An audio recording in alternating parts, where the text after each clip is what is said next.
اعوذ باللہ من الشیطان الرجیم بسم اللہ الرحمن الرحیم الحمد للہ رب العالمین والصلاة والسلام علی سید الانبیاء والمرسلین بالقاسم محمد وآلہ الطیبین الطاہرین المعصومین المظلومین ولعنۃ اللہ علی اعدائہم اجمعین اما بعد فقد قال اللہ تبارک وتعالی فی محکم کتابہ المجید وفرقانہ الحمید وقوله الحق وهو أصدق الصادقين بسم الله الرحمن الرحيم ومن يكفر بالإيمان فقد حبط عمله وهو في الآخرة من الخاسرين.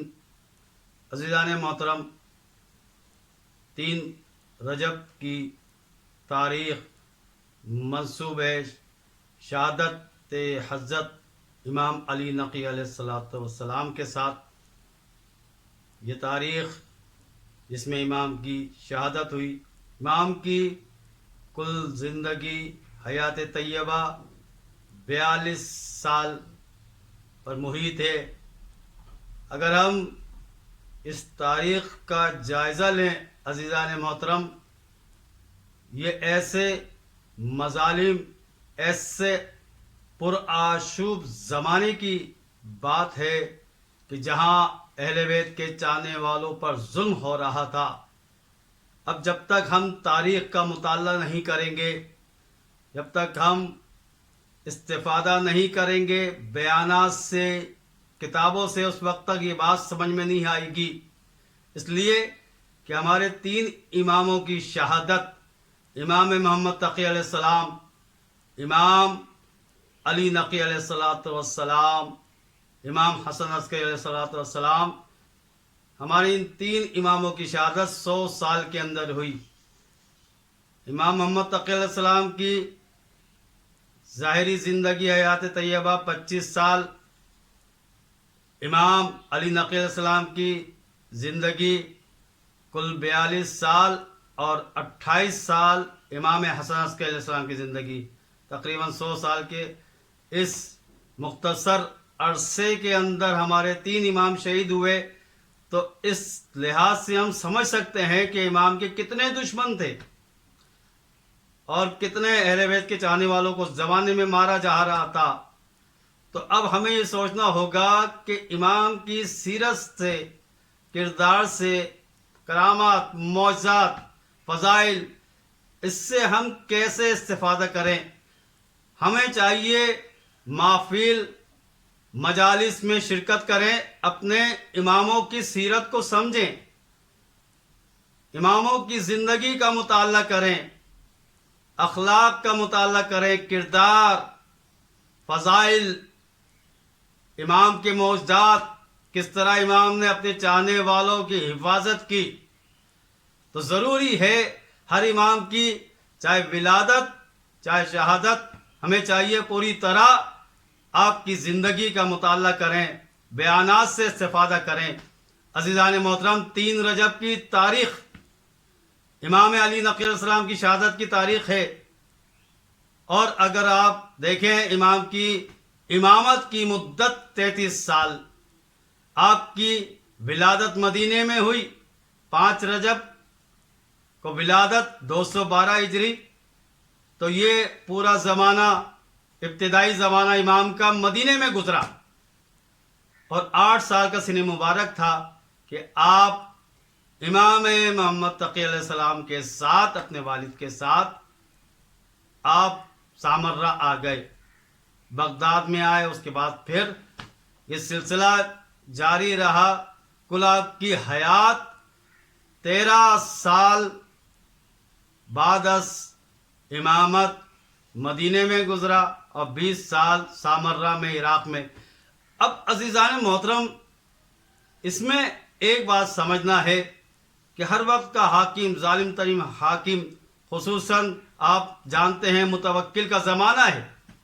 ہمارے 10ویں امام کی زندگی متوکل کے زمانے میں جب اس نے بلایا، امام گئے وہاں پر، تو سبب کیا تھا کہ تمام حاکم وقت امام کو اپنے قریب رکھنا چاہتے تھے. وجہ یہ تھی عزیزان محترم کہ ان کو یہ بتایا جاتا تھا کہ اگر مدینہ و مکہ امام کے حوالے کر دیا تو امام کے چاہنے والے ہر جگہ موجود ہیں، آپ کا اخلاق، آپ کے کرامات، آپ کا علم، آپ کے بیانات سے سب استفادہ کرتے ہیں. لوگوں کے دلوں میں آپ کے لیے محبت اور مودت ہوتی ہے. لہذا ہر حاکم چاہتا تھا کہ اگر ہم نے مکہ اور مدینے کو امام کے حوالے کر دیا تو ہماری حکومت کے لیے خطرہ بن جائے گا. لہذا ہر زمانے میں ہم نے دیکھا اسی طرح ہمارے امام علی نقی علیہ السلام، ہمارے 10ویں امام کو جب متوکل نے بلایا عراق میں اور آپ بغداد و سامرہ میں رہے، تو سامرہ میں کیونکہ آپ کا زیادہ وقت گزرا، دیکھا کہ آپ کے چاہنے والے ہر جگہ موجود ہیں. جب آپ متوکل کے دربار میں تشریف لاتے تھے تو چاہنے والے آپ کی عزت کرتے تھے، متوکل کے وزیر آپ کی عزت کرتے تھے، آپ کے لیے دروازے کھلتے تھے، پردے ہٹائے جاتے تھے. جب لوگوں نے کہا کہ اگر اس طرح امام کا احترام جاری رہا تو تیری حکومت خطرے میں ہے، متوکل نے کہا اچھا اگر اب امام آئیں دربار میں، محل کے اندر جب داخل ہوں تو کوئی امام کا استقبال نہ کرے، کوئی اپنی جگہ سے کھڑا نہ ہو، پردے کو کوئی نہ ہٹائے. بس جیسے ہی امام داخل ہوتے ہیں، اب یہ وہ امام ہیں عزیزان محترم جن کی امامت کائنات کے ذرے ذرے پر نافذ ہوتی ہے. یہ امام کائنات ہوتے ہیں. جیسے ہی امام تشریف لاتے ہیں، ایک ہوا کا جھونکا آیا اور پردہ خود بخود امام کے استقبال میں اوپر ہو گیا. لوگ یہ سمجھ رہے تھے، متوکل یہ سمجھ رہا تھا کہ یہ اچانک ہوا ہے، یہ اتفاقی واقعہ ہے. لیکن جب دیکھا کہ دوبارہ امام جب واپس جاتے ہیں اسی طرح ہوا چلتی ہے اور پردہ خود بخود امام کے لیے جگہ بنا لیتا ہے، پردہ ہٹ جاتا ہے. اب لوگ پریشان ہیں. متوکل کہتا ہے کہ اگر اس واقعے کو اگر ہم دوسروں کو بتائیں، لوگوں کو پتہ چلے گا تو اس سے تو امام کی کرامت میں، امام کی معرفت میں اضافہ ہو جائے گا. لوگ کہیں گے کہ امام کی کتنی عظمت ہے، لہذا اس واقعے کو ذکر نہ کیا جائے.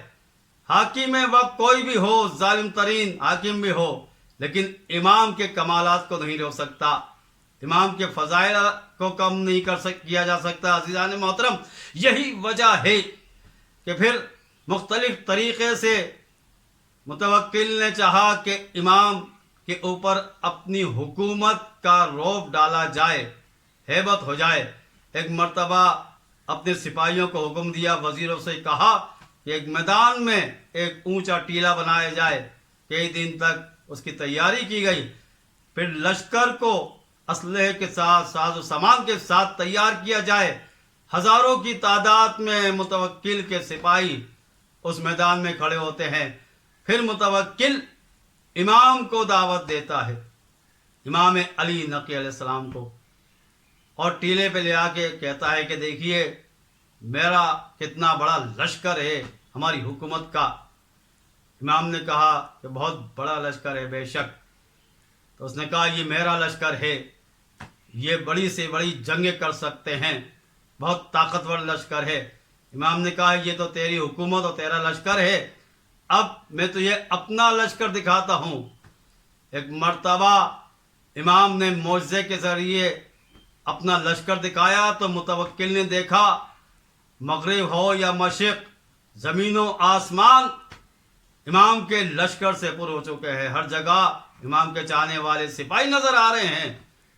ایک فوج جس کی تعداد شمار نہیں کی جا سکتی، چاروں جانب. جیسے ہی اتنا بڑا لشکر دیکھا، متوکل غش کھا کر زمین پر گر جاتا ہے، بے ہوش ہو جاتا ہے. اور جب ہوش میں لایا جاتا ہے امام سے معذرت کرتا ہے تو امام نے فرمایا کہ ہمیں دنیا کی حکومت کی ضرورت نہیں، لہذا اس بات سے تو بے خوف رہے، بے فکر رہے کہ ہم اس دنیا کی حکومت کے لیے قیام نہیں کریں گے. لہذا امام نے یہ بات ثابت کر دی کہ وقت کا امام کسی ظاہری حکومت کا محتاج نہیں ہوتا، تخت و تاج کا محتاج نہیں ہوتا، مال و دولت کا محتاج نہیں ہوتا، طاقت کا محتاج نہیں ہوتا. اس لیے کہ امام کی حکومت لوگوں کے سروں پہ نہیں ہوتی، لوگوں کے دلوں پہ ہوتی ہے. عزیزان محترم، اس طرح امام کی عظمتیں دوستوں کے ساتھ ساتھ دشمنوں پہ بھی ظاہر ہوئی. متوکل حیران ہو گیا امام کے کمالات کو دیکھ کر. باہر کئی مرتبہ کہتا تھا کہ کبھی امام کے کمالات کو ذکر نہ کیا جائے، اس لیے کہ جتنا ذکر ہوگا امام کے چاہنے والوں میں اضافہ ہو جائے گا. تو ہر زمانے کا بادشاہ یہ چاہتا تھا کہ امام کہیں قیام نہ کر لیں، کہیں ہماری حکومت کے خلاف نہ ہو جائیں.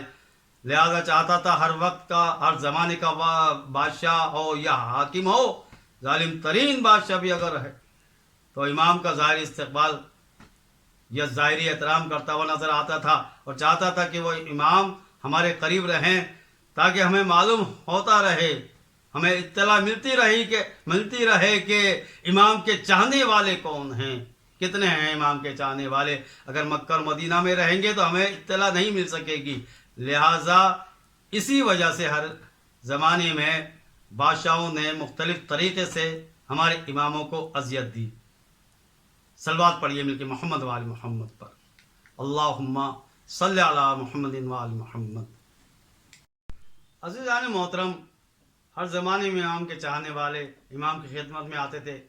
کوئی بھی مشکل پیش آئے امام سے توسل کرتے تھے، اور یقیناً چاہنے والوں کا طریقہ یہی ہے کہ جتنی بھی مشکلات پیش آئیں تو امام سے توسل کرے، اپنے زمانے کے امام سے توسل کرے. انسان ہر قسم کی مشکلات کا خاتمہ ہو جاتا ہے. ایک امام کا چاہنے والا امام کے زمانے میں انگوٹھیاں بناتا تھا، انگوشت اور ساز.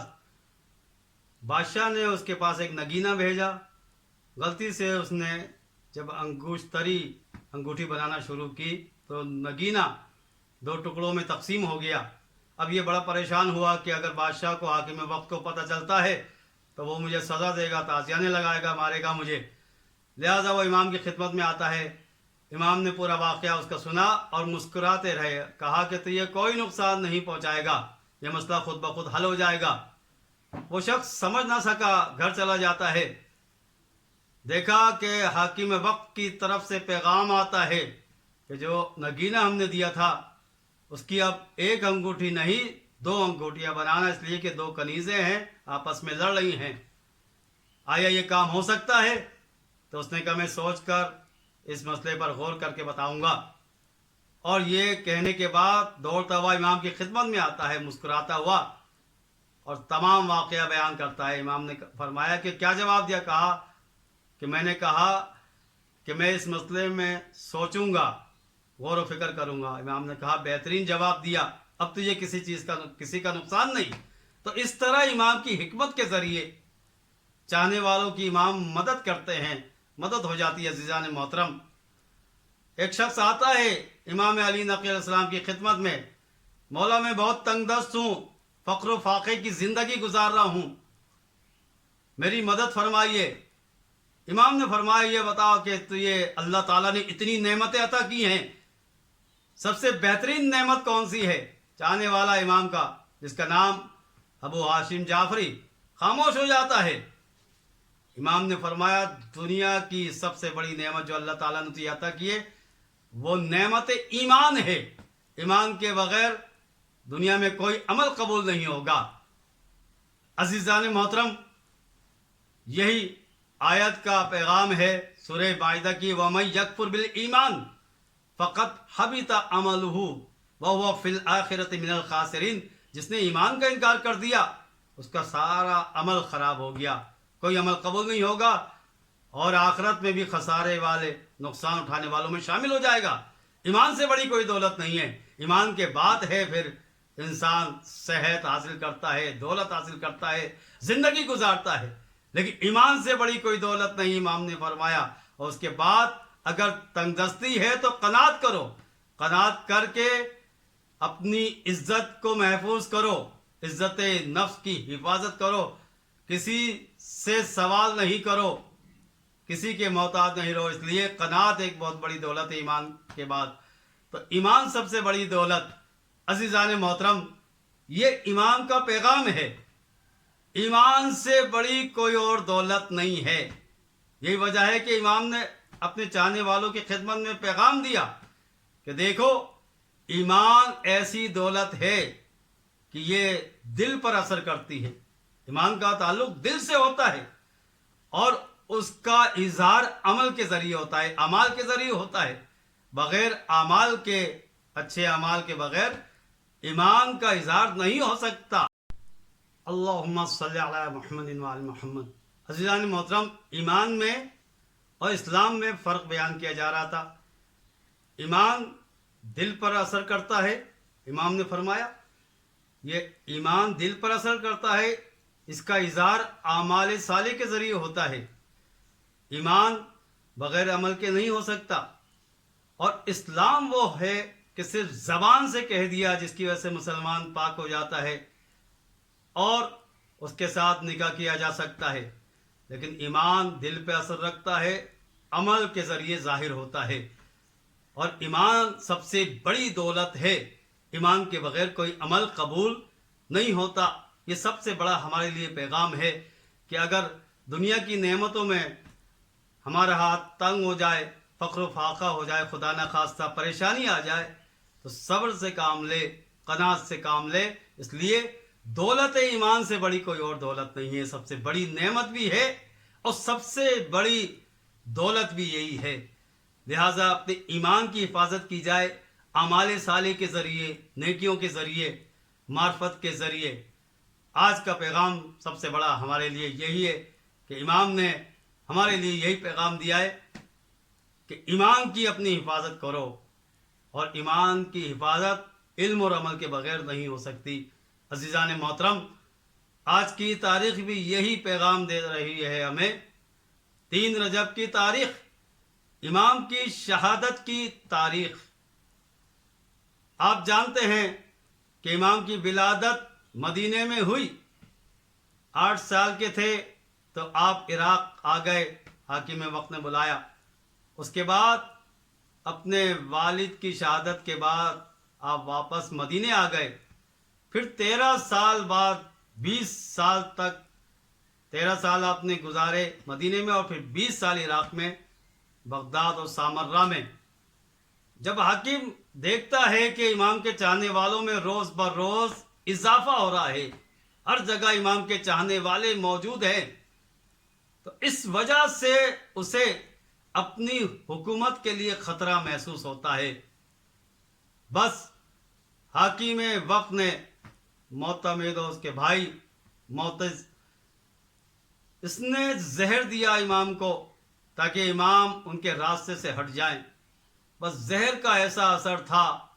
اب دیکھیے امام کے سب اہل خانہ مدینے میں ہیں، اور عراق میں امام کے ساتھ امام کے فرزند امام حسن عسکری علیہ السلام، اس مظلومانہ انداز میں یہ زندگی گزر رہی ہے، جس میں حاکم نے جب زہر دیا تو امام کی طبیعت، امام کی حالت متغیر ہو گئی، اور یہاں تک کہ چاہنے والے جمع ہونا شروع ہوئے۔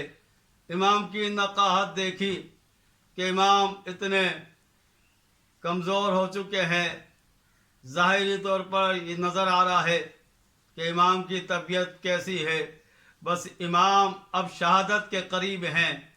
ایک مرتبہ چاہنے والے جمع ہوتے ہیں اور دیکھا کہ ایک حجرے سے امام عسکری علیہ السلام ظاہر ہوتے ہیں۔ آپ کا گریبان چاک ہے۔ کسی نے کہا مولا اس کا سبب کیا ہے؟ بس وہاں یہ خبر ملی، انا للہ و انا الیہ راجعون، امام علی نقی علیہ السلام اس دنیا سے رخصت ہو گئے۔ بس امام کی شہادت کی خبر آپ کے چاہنے والوں تک پہنچی، چاہنے والے قریب آتے گئے، آپ کے گھر کے قریب آئے، چاہنے والے جمع ہونا شروع ہوتے ہیں۔ کسی نے سوال کر لیا کہ اے مولا، کیا ایسی مصیبتوں میں گریبان چاک کیا جاتا ہے؟ مولا نے فرمایا، امام حسن عسکری فرماتے ہیں کہ جب حضرت ہارون کا انتقال ہوا، حضرت موسیٰ علیہ السلام نے اپنا گریبان چاک کیا تھا. یہ نبی کی سنت ہے. بس ایسی مصیبت کہ امام حسن عسکری نے گریبان چاک کر دیا، حالانکہ چاہنے والے بھی موجود تھے، پرسہ دینے والے موجود تھے. بے شک آپ کے سر سے باپ کا سایہ اٹھ گیا تھا. امام کی شہادت پردیس میں ہوئی. سامرہ میں آپ کا روزہ ہے، سامرہ میں شہادت ہوتی ہے، لیکن آپ کے اہل خانہ مدینے میں وہاں بھی کوہرام برپا ہوا ہوگا. اور لیکن تاریخ میں لکھا ہے کہ کسی چاہنے والے کو کسی نے روکا نہیں، رونے سے نہیں روکا. آپ کے اہل خانہ پہ آپ کی شہادت کے بعد ظلم نہیں کیا. امام عسکری علیہ السلام اپنا گریبان چاک کر کر اپنے مظلوم بابا کا سوگ مناتے ہیں. لوگ پرسہ داری کرتے ہیں، امام کی خدمت میں تعزیت پیش کرتے ہیں، پرسہ دیتے ہیں. لیکن ہائے وہ امام کہ جس کے بابا کا سر نوک نیزہ پر بلند ہوا اور وہ اپنے بابا کا سر دیکھتا ہے. امام سجاد نے دیکھا، اپنی پھوپھی زینب سے کہا تھا، اے پھوپھی اماں میں کتنا مظلوم ہوں، میرے بابا کا لاشا کربلا کی زمین پہ ہے، میرے بابا کا سر نوک نیزہ پر ہے، لیکن میرے ہاتھوں میں ہتھکڑیاں، پیروں میں بیڑیاں. ارے میں اپنے بابا کو غسل نہ دے سکا، میں اپنے بابا کو دفنا نہ سکا. ارے میرے بابا کا سر نوک نیزہ پر. السلام علیکہ یا ابا عبداللہ. الا لعنۃ اللہ علی القوم الظالمین وسیعلم الذین ظلموا ای منقلب